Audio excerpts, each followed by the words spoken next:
lalu nyanyi jiwaku padamu.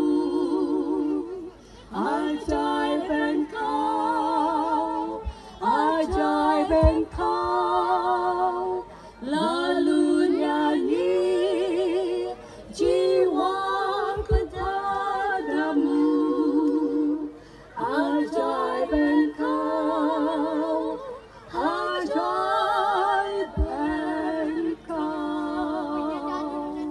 Waktu Yesus bersorak kemenangan, aku pulang bersuka dan riang, dan aku sujud penuh kerendahan, mengucapkan Tuhan sungguh ajaib. Oh betapa ajaib, betapa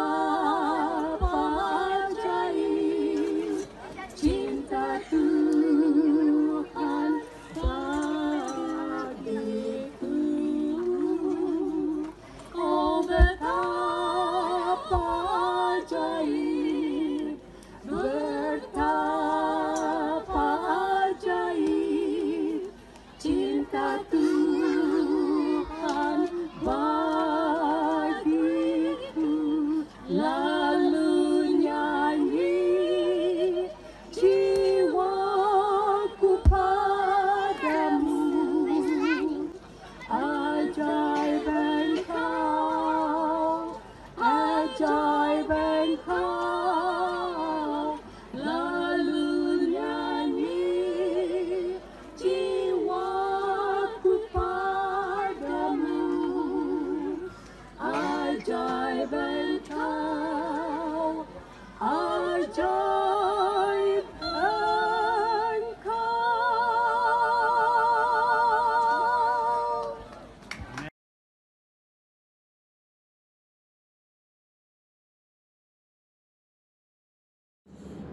Hi everybody, yang jauh, yang dekat, all over the world, keep yourself healthy, keep yourself safe at all time during this crisis taking this opportunity after a year nenek sudah kasih tinggal sama kita.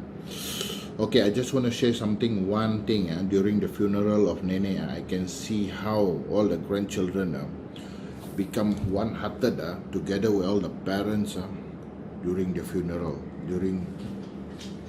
until everything settled. Super solid, very good. Thanks for everybody, thanks to all everybody. Thank you. And that's how we show that kita betul-betul sayang sama ini one and only nenek kita ada. Be proud of nenek. He is the person who has helped a lot of people. Dia tolong ramai orang. Dia kasih selesai banyak masalah dan macam-macam lagi. One thing I want to share, look at nenek, the way he dress up. He is young, he is to the middle, and he come right to his age of old age. He never admit he is old. Look at how he dress up. That's one. Itu saja saya mau share. So never admit yourself old. Keep fit and move. That's how nenek. A person's to be missed and to be loved always.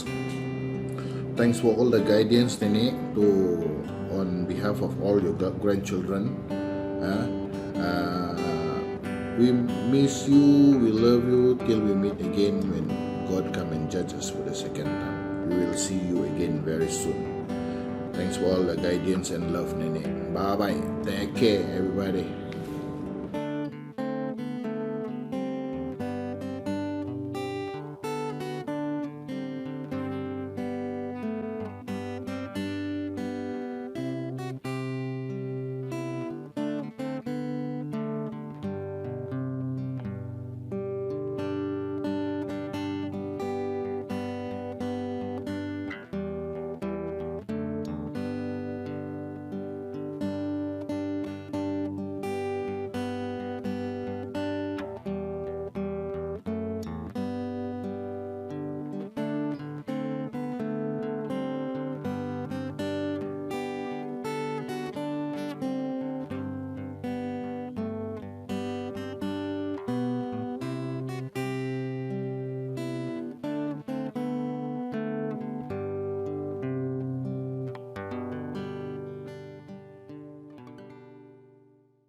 Salam sejahtera, salam bertemu dalam kasih Tuhan Yesus Kristus kita.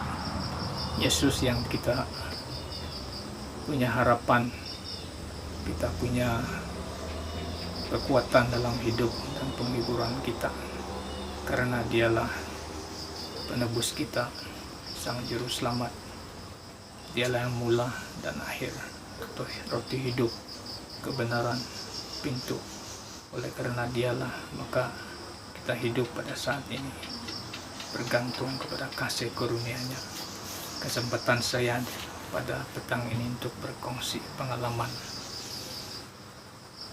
yang telah saya perolehi sewaktu mendiang Bapak kita masih hidup lagi. Sewaktu dia masih hidup, dia suka berkongsi pengalaman hidupnya yang lalu-lalu. Dan ada banyak pengalaman yang saya pikir sangat baik untuk kita ketahui. Salah satu pengalamannya yang dia kongsikan dan dia selalu ulang-ulangkan itu ialah pengalaman berhijrah ke kampung Goshen ini, yang pada hari ini pada pikiran saya apabila saya melihatnya merupakan suatu tuntunan Tuhan dan panggilan. Karena kita lihat pada hari ini pekerjaan Tuhan di sebelah sini Goshen serta kawasan sekitarnya. Kita melihat pekerjaan Tuhan yang berkembang dengan pesat. Gereja-gereja dan sekolah-sekolah. Awal tahun 50-an ataupun sebelum 50-an. Sebenarnya mereka telah pun bercadang untuk berhijrah ke suatu tempat. Bukan di Goshen. Mereka mau berhijrah ataupun mencari tempat di Tenom. Dan bapak mereka sudah melawat Tenom beberapa kali. Tapi Tuhan telah membuat panggilan melalui pastor Sibarani bahwa di tempat ini ada kawasan yang kosong. Maka mereka pun telah merencanakan dan mereka berjaya masuk ke kawasan ini. Dan kita lihat sekarang akibat daripada pelayanan mereka itu, beginilah keadaan gereja kita pada saat ini. Dan sebenarnya apabila mereka tiba di sini, Bapak kita ini mempunyai wawasan yang besar untuk gereja kita. Bapak telah membuat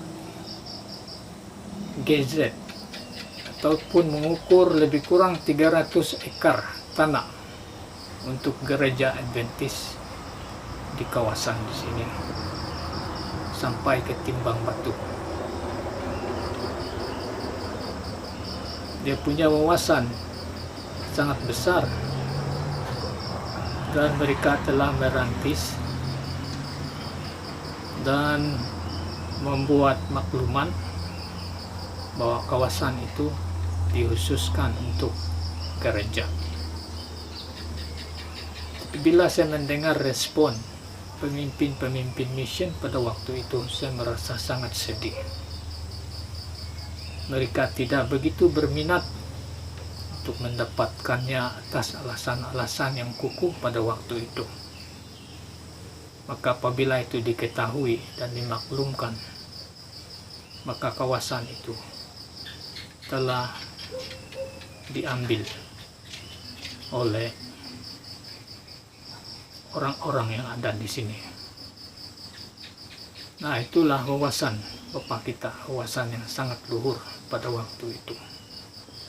Tetapi dia tidak berhenti. Apabila sekolah telah didirikan, itu sekolah bambu dan gereja bambu, dengan usahanya dan dengan bantuan pekerja rekan-rekannya, tanah di kawasan Goshen telah diberikan kepada mission dengan usahanya sendiri, tanahnya sendiri, Dan saya pikir anggota gereja yang lain pun ada yang menyumbangkan tanah, sehingga tanah di Goshen, yaitu meliputi sekolah rendah, Advent dan gas, itu yang ada sekarang. Malah peninggalan Bapak masih ada, yaitu rumah guest alumni house di gas. Itu adalah rumah yang telah dibuat oleh Bapak kita itu sendiri.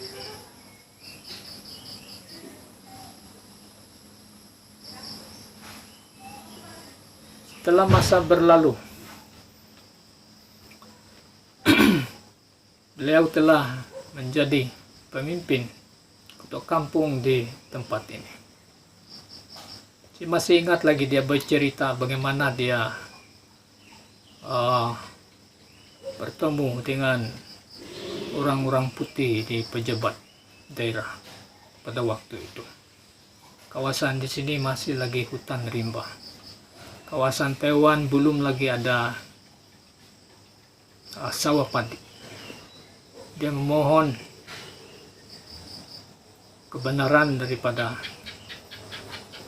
pegawai pada waktu itu untuk membuka kawasan sawah padi, dan telah diluluskan 300 ekar di kawasan Taiwan. Dengan kepimpinannya, mereka bersama dengan orang kampung begitu cepat melakukan kerja pembukaan itu tanah tersebut, sehingga orang putih sangat teruja dengan kepimpinan beliau. Beliau juga berkongsi cerita bagaimana orang putih begitu teruja ketika mereka membuat jalan raya ini sekarang ini. Mereka menggunakan cangkul saja untuk meratakan pada waktu itu. Kelihatannya orang-orang kampung pada waktu itu begitu suka dengan kepemimpinan beliau. Dan itulah yang dia suka kongsikan, dia ceritakan ketika dia masih lagi hidup. Dan saya teringat juga dia mengungsikan beberapa cerita bagaimana Tuhan telah memimpin dia, mendengar doa dia. Pada suatu kali, beliau terlambat untuk naik kapal di Kudat, pelabuhan Kudat. Waktu itu mereka membalik ke Inanam. Bila mereka sampai di pelabuhan, kapal sudah berlayar. Dia berdoa kepada Tuhan supaya dia dapat balik ke Inanam. Dia berdoa dengan sungguh-sungguh karena dia percaya kepada Tuhannya. Tak lama kemudian dia melihat kapal layar itu berpusing kembali ke pelabuhan. Dia cukup teruja dan imannya telah bertambah kuat, dan beliau kembali ke Inanam pada waktu itu. Dan saya pikir kehidupannya merupakan kehidupan yang penuh dengan pelayanan. Saya suka membaca satu firman Tuhan, 1 Yohanes 3 ayat 18. Anak-anakku, marilah kita mengasihi, bukan dengan perkataan atau dengan lidah, tetapi dengan perbuatan dan dalam kebenaran. Bapa kita ini telah melakukan pelayanan, bukan sekedar dengan perkataan. Sewaktu dia hidup, dialah ketua kampung yang paling lama menjadi ketua kampung di kampung Goshen ini. Dan kampung-kampung di sekitar akan datang kepadanya, memberi masa dan keutamaan untuk menyelesaikan masalah-masalah kampung. Walaupun dia merupakan seorang petani, dia tidak pernah mengabaikan tugasnya.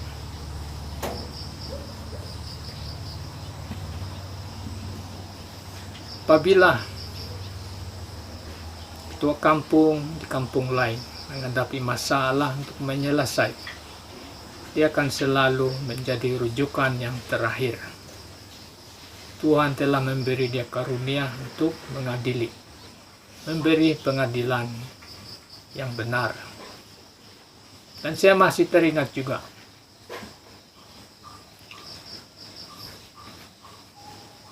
suatu masa dulu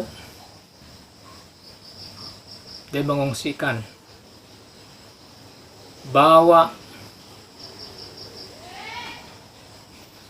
orang-orang kampung mempunyai masalah untuk memohon tanah karena tidak pandai menulis dan membaca. Beliau menawarkan dirinya untuk membantu orang kampung di pejabat daerah sana. Dia akan membantu mereka mengisi borang. Setiap kali dia turun ke sana, dia akan membantu mereka mengisi borang. Karena dialah satu-satunya, bukan satu antara yang boleh menulis dan membaca pada waktu itu. Dia sebenarnya telah mendapat pendidikan awal di Manggatal dengan guru mereka, Pastor Seberani. Dan oleh karena itu, jasanya dalam hal yang seperti ini, orang pun merasa bersyukur kepada pelayanan dia. Dia melayani bukan dengan perkataan, tapi dengan perbuatan. Dia suka bertani, menanam pelbagai tanaman, menanam gata, menanam pokok-pokok buah-buahan dan sebagainya. Pada tahun awal 90-an, beliau mengambil keputusan untuk naik ke kampung Bambangan. Dan dia membawa pelayanan beliau ke situ. Beliau tidak kedukut dengan apa yang perlu dibuat untuk mengubah hidup ataupun nasib seseorang. Bila beliau tiba di kampung Bambangan, keadaan kampung pada waktu itu boleh dikatakan sangat sukar kehidupannya. Dia memberi nasihat kepada kampung untuk membuka tanah, dan dia menunjuk ajar mereka bagaimana membuka tanah. Dan dengan bantuan istrinya yang sangat mengasihi, mereka telah mengambil peluang ini untuk membantu orang kampung untuk menghidupkan satu kehidupan yang lebih baik, lebih maju. Apabila dia tiba di situ, dia melihat satu kesempatan untuk melayani. Gereja perlu dibina, sekolah perlu dibuat, dan saluran air graviti perlu disediakan.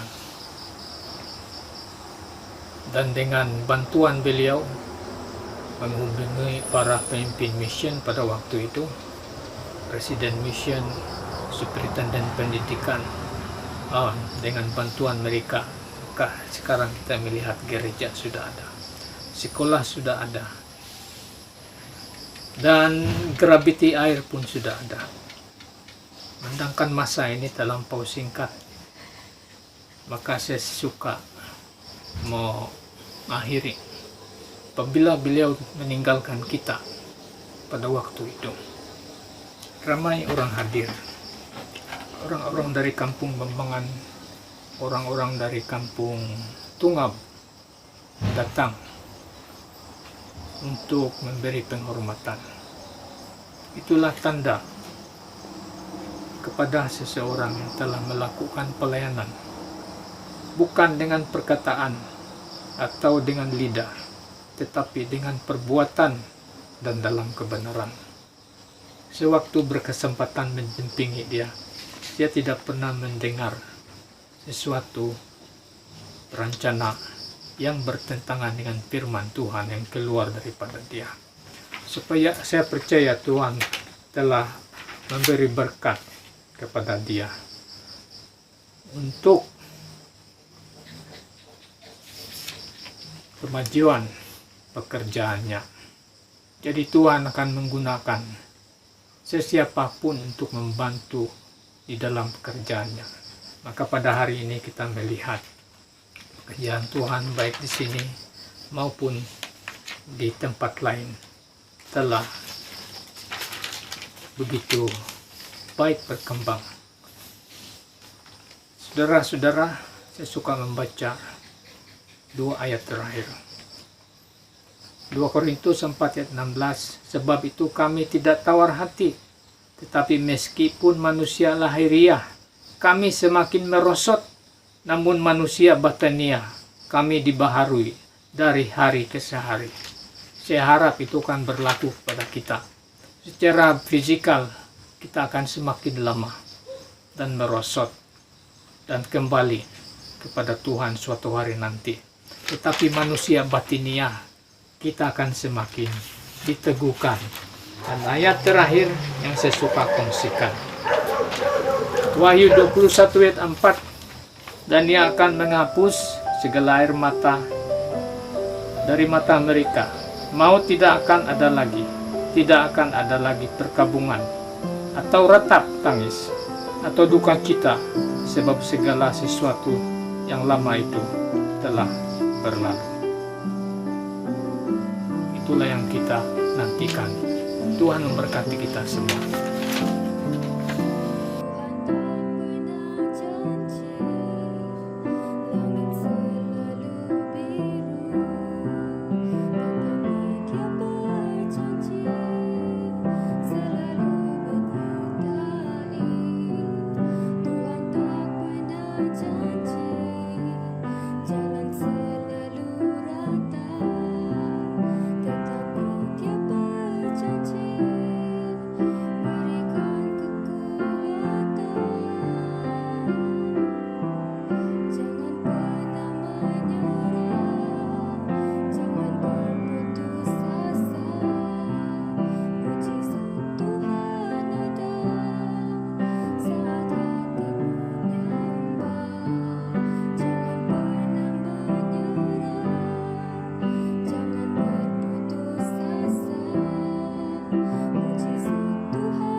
Kemarin si Sanjay tanya, apa lagu kegambaran si Bapak?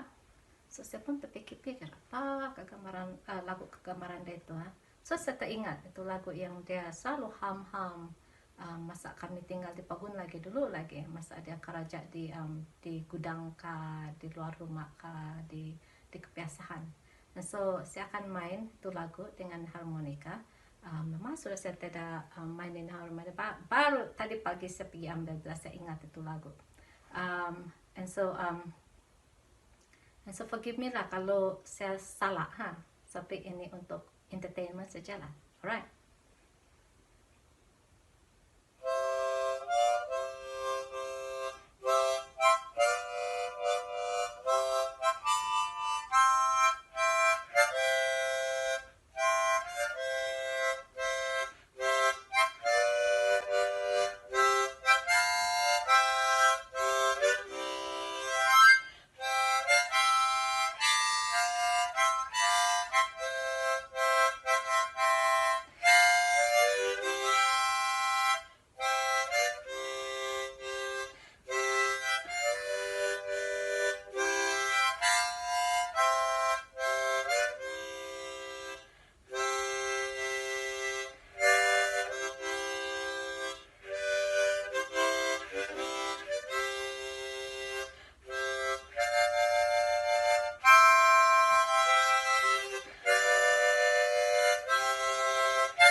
Dulu lagi macam saya belajar main harmonika ialah masa saya tinggal di kampung lagi dulu. Bila saya kena suruh pergi kebiasaan, pergi cari kerbau kah, pergi kasih pindah kerbau kah, sapi kah, pergi ambil sesuatu kah, pergi kulit kelapa kah apa, saya selalu bawa harmonika. Habis bikin takut di sana. Habis banyak cerita di sana kan. So kadang-kadang bikin takut juga. Sebelah saya main harmonika, beginilah saya main.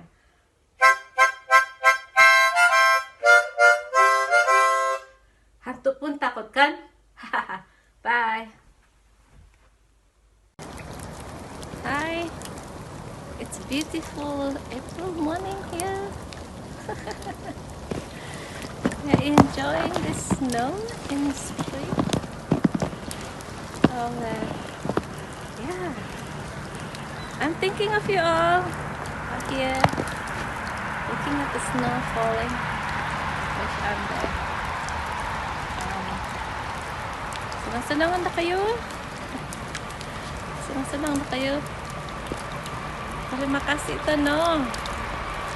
Because of doing this, we are all connected in spite of being far away from each other. We celebrate and remember.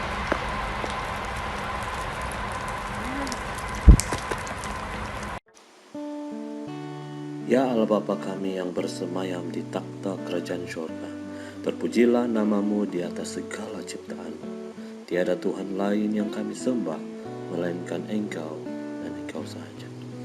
Kami bersyukur karena Engkau telah setia bersama setiap satu kami, sehingga kami terus mendapat berkat perlindungan Tuhan, menyertai dan menjagai kami dari sebarang penyakit. Dan jika ada di kalangan kami yang kurang sehat Tuhan, berikanlah kami kesembuhan dan kekuatan serta penghiburan. Tuhan, sudah setahun Bapa duniawi kami yang kami kasihi dan rindu telah mendahului kami menyahut panggilan Tuhan, direhatkan dari segala perkara di dunia ini. Kami mengingati Dia yang Bapa kepada anak-anaknya, datu kepada cucu-cucu, cicit serta seluruh keturunannya. Kami bersyukur karena Dia diberkati dengan keluarga yang besar ini. Kami bersyukur karena sehingga di penghujung hayatnya Dia masih memantulkan kasih Tuhan melalui pikiran dan perbuatannya. Pada hari ini Tuhan, kami ingin memohon berkat pimpinan Tuhan untuk membuka hati kami dan memimpin kami sama seperti mana Engkau telah memimpin Bapa kami yang tercinta ini. Semoga di suatu hari nanti kami akan dipertemukan kembali pada hari kedatangan Tuhan Yesus yang kedua kali. Terima kasih sekali lagi Tuhan, karena terus menjaga kami satu persatu dimanapun kami berada pada saat ini. Terima kasih, walaupun di masa kesukaran pada masa ini, Engkau terus memberkati kami dengan kecukupan. Terima kasih Tuhan, karena Engkau telah mendengar dan menjawab doa ini. Semua ini kami persembahkan hanya melalui Yesus Kristus, penebus